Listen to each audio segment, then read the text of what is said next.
Bienvenue à Bokele, à l'ouest de la République démocratique du Congo, en plein cœur de l'Afrique centrale. Végétation luxuriante, sol gorgé d'eau et surtout beaucoup de boue. Un milieu pourtant convoité pour ses sous-sols riches en hydrocarbures. En juillet 2022, l'État congolais a proposé à des groupes pétroliers de venir s'installer dans la région, notamment dans ces 3 grandes zones. On le sait, exploiter du pétrole, ce n'est jamais une bonne nouvelle pour la planète. Mais ici, c'est encore pire qu'ailleurs. Si le projet d'exploitation du pétrole du gouvernement congolais n'est pas annulé, l'humanité ne sera plus la même. Car les forages seront situés en plein milieu de ces espaces, considérés comme très sensibles pour la planète. On les appelle les tourbières, des zones humides capables de stocker des quantités impressionnantes de CO2.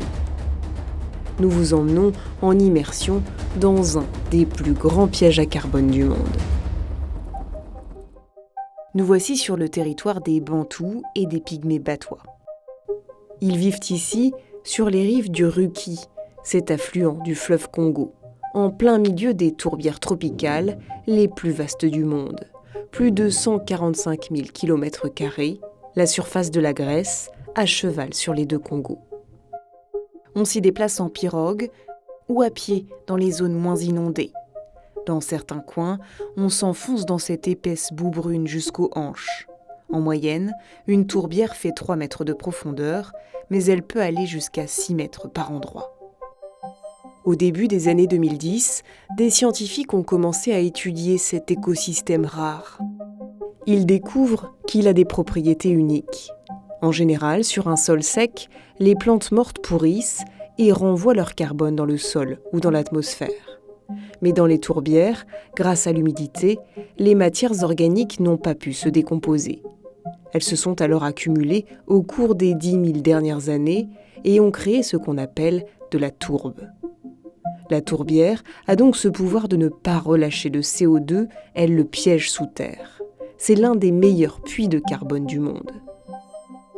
Des études montrent que les tourbières du bassin du Congo renferment ainsi 30 milliards de tonnes de carbone, soit l'équivalent de 20 ans d'émissions de CO2 par les États-Unis.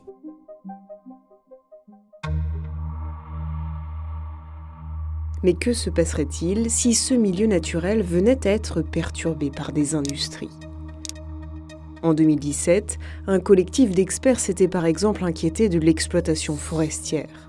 Pour eux, le danger principal provenait du tracé des pistes, qui risquait de perturber le réseau naturel d'écoulement de l'eau.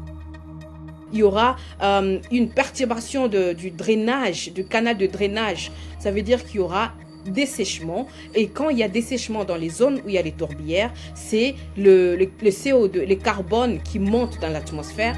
Malheureusement, c'est déjà ce qui est en train de se produire. Voici une carte des tourbières et des concessions forestières actuelles. Et voici les pistes qui ont déjà été tracées.